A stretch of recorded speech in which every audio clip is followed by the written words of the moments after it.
Hi friends, good morning. Welcome to our channel. Friends, ಇವತ್ತು ನಾನು ಇಂಗ್ಲೀಷ್ನಲ್ಲಿ ಯೂಸ್ ಮಾಡೋ ಗ್ರಾಮರ್ ಅದ್ರ ಬಗ್ಗೆ ತಿಳ್ಕೊಳ್ಳೋಣ, ಓಕೆನಾ? ಅದರಲ್ಲಿ ಸೆಕೆಂಡ್ ಒನ್ ಯಾವುದು ಅಂದರೆ, ನಾನು ಆಲ್ರೆಡಿ ಈಸ್ ಅನ್ನೋದ್ರ ಬಗ್ಗೆ ಒಂದು ವಿಡಿಯೋ ಮಾಡಿರ್ತೀನಿ. ಆ ವಿಡಿಯೋ ನೋಡಿ ಫ್ರೆಂಡ್ಸ್, ಓಕೆನಾ? ಇನ್ನೊಂದು ಯಾವುದು ಅಂದರೆ ವಾಸ್. ವಾಸ್ ಅಂದರೆ ಏನು? ವಾಸ್ ಅಂದರೆ ಹಿಂದೆ ನಡೆದಿರುವ ಘಟನೆಗಳನ್ನು ಹೇಳೋದಕ್ಕೆ ವಾಸ್ ಅನ್ನೋದನ್ನ ಯೂಸ್ ಮಾಡ್ತೀವಿ. ಯಾವ ರೀತಿ ಆಗಿರ್ಬೋದು? ಇದ್ದೆ, ನಾನು ಅವಾಗಿದ್ದೆ, ನಿನ್ನೆ ಇದ್ದೆ, ನಾನು ನಿನ್ನೆ ಮನೇಲಿದ್ದೆ, ಆಗಿದ್ದೆ, ಇದ್ದನು, ಅವನಿದ್ದನು, ನಿನ್ನೆ ಅವನು ಮನೆಯಲ್ಲಿ ಇದ್ದನು, ಆಗಿದ್ದಳು, ಇತ್ತು, ಆಗಿತ್ತು. ಈ ಥರ ವರ್ಡ್ಸ್ಗಳ ಸೆಂಟೆನ್ಸ್ ಫಾರ್ಮೇಷನ್ ಮಾಡಬೇಕಾದ್ರೆ ನಾವು ವಾಸ್ನ ಯೂಸ್ ಮಾಡ್ತೀವಿ. ಹಾಗಾದ್ರೆ ಎಕ್ಸಾಂಪಲ್ ನೋಡೋಣ ಫ್ರೆಂಡ್ಸ್. ಈ ವಾಸ್ ಅಲೋನ್. ಈ ಅಂದರೆ ಅವನು, ಅವನು ಒಂಟಿ ಆಗಿದ್ದ. ಅಲೋನ್ ಅಂತಂದ್ರೆ ಈ ವಾಸ್ ಒಂಟಿ ಆಗಿದ್ದ, ಅವನು ಒಂಟಿ ಆಗಿದ್ದ. ಯಾವಾಗ?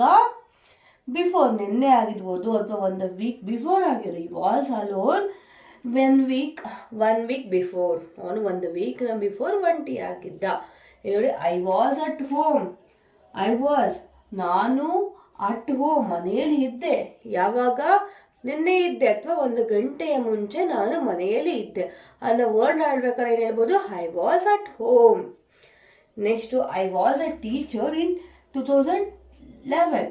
ಐ ವಾಸ್ ನಾನು ಟೀಚರ್, ಒಬ್ಬ ಟೀಚರ್, ಶಿಕ್ಷಕಿ ಆಗಿದ್ದೆ. ಇನ್ 2011, 2011ನೇ ಇಸವಿಯಲ್ಲಿ ನಾನು ಟೀಚರ್ ಆಗಿದ್ದೆ ನೋಡ್ಬೇಕಾದ್ರೆ ವಾಸ್ನ ಯೂಸ್ ಮಾಡ್ತೀವಿ. ಅಂದ್ರೆ ಹಿಂದೆ ನಡೆದಿರುವಂತಹ ಘಟನೆಗಳ ಬಗ್ಗೆ ಸಂಕ್ಷಿಪ್ತವಾಗಿ ಹೇಳುವುದಕ್ಕೆ ನಾವು ಏನು ಯೂಸ್ ಮಾಡ್ತೀವಿ ಅಂದ್ರೆ ವಾಸ್ ಯೂಸ್ ಮಾಡ್ತೇವೆ. There was nobody at the college. ನಾನು ಕಾಲೇಜ್ಗೆ ಹೋಗಿದ್ದೆ, ಅವಾಗ ಯಾರೂ ಇರಲಿಲ್ಲ ಅಂತ ಹೇಳೋದಕ್ಕೆ ಏನು ಯೂಸ್ ಮಾಡ್ತೇವೆ?